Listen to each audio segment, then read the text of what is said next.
다음은 그 화장품의 그 정의에 관해서 여러분들이 꼭 같이 공부하도록 하겠습니다. 화장품의 정의는 보면은 그 모발이나 그 피부를 대상으로 해서 여러분들이 그 한다는 것을 잘 명심을 해야 되겠습니다. 그러면 화장품의 정의를 한번 살펴보도록 하겠습니다.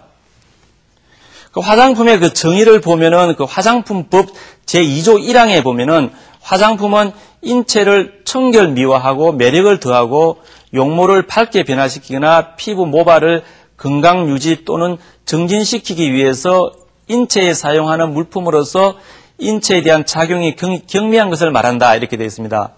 여러분들이 여기서 보면 이 화장품법에서 중요한 것은 뭐냐면 그 대상이 여러분들이 모발이나 피부라는 거죠.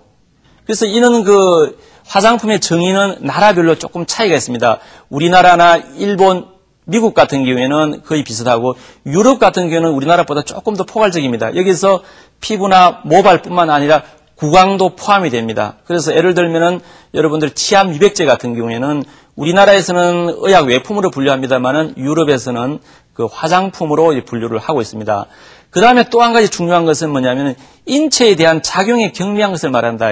인체에 대한 작용이 큰 것은 여러분들이 그 의약품이나 의약 외품으로 이렇게 분류를 할 수가 있겠습니다. 그래서 여러분들은 그 화장품의 정의는 나라별로 조금 이렇게 차이가 있고 특히 여러분들이 강조하고 싶은 것은 인체에 대한 어떤 그 경미한 작용이 있는 것을 우리가 화장품이다. 이렇게 제가 이야기를 드리겠습니다. 그러면 그 다음에는 여러분들이 화장품과 의약 외품, 의약품에 관해서 구분에 관해서 여러분들이 설명을 드리도록 하겠습니다.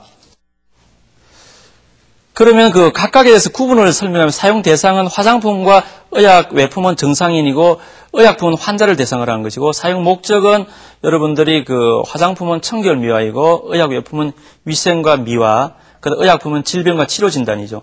그 다음에는 화장품은 여러분들이 장기간이고 지속적으로 사용해야 되고 의약품 같은 경우에는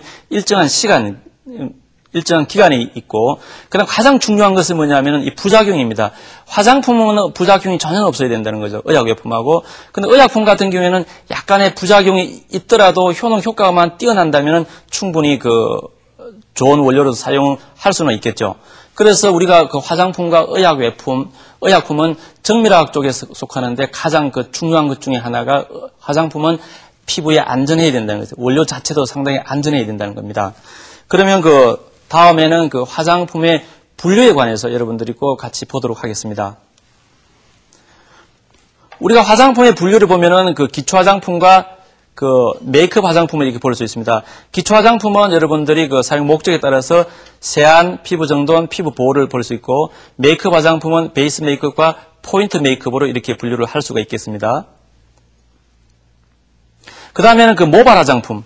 여러분 모발 화장품도 보면은 세정이나 정발, 그 다음에 염색이나 탈색, 그 다음에 양모나 육모 이런 쪽으로 우리가 분류를 할 수가 있겠고 그 다음에는 방향 화장품, 여러분들이 향수라 하는 거죠.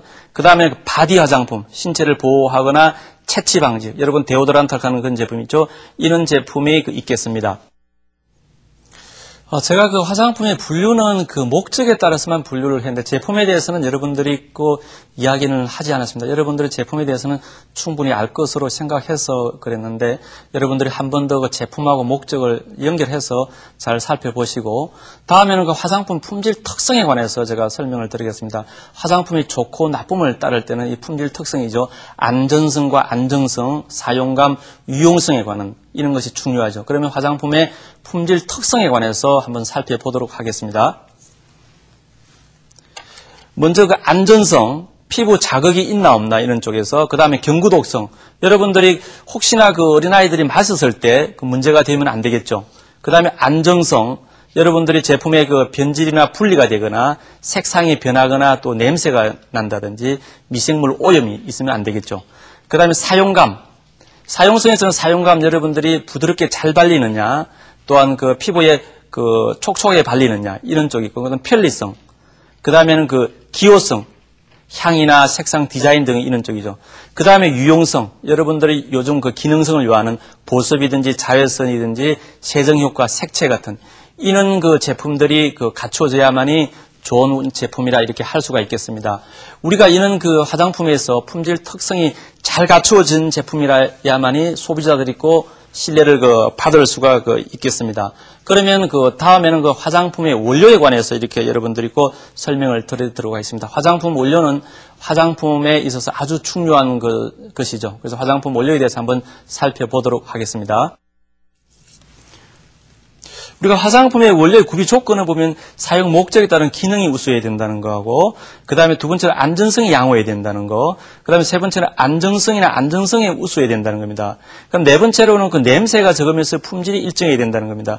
우리가 화장품에는 향이 들어갑니다만은 원료 자체에서 냄새가 많이 나는 원료는 좋은 원료라 할 수가 없겠습니다.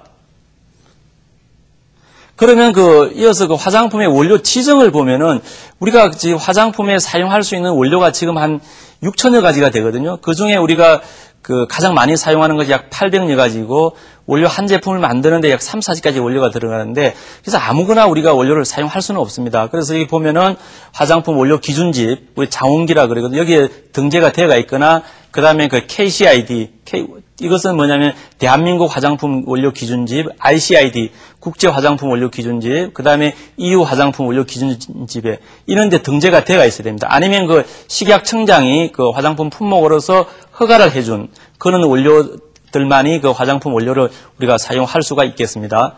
그래서 화장품의 원료는 아무거나 우리가 사용할 수도 없는 것이고 앞에 보였듯이 원료가 지정된 어떤 그런 원료만이 사용을 할 수가 있겠습니다.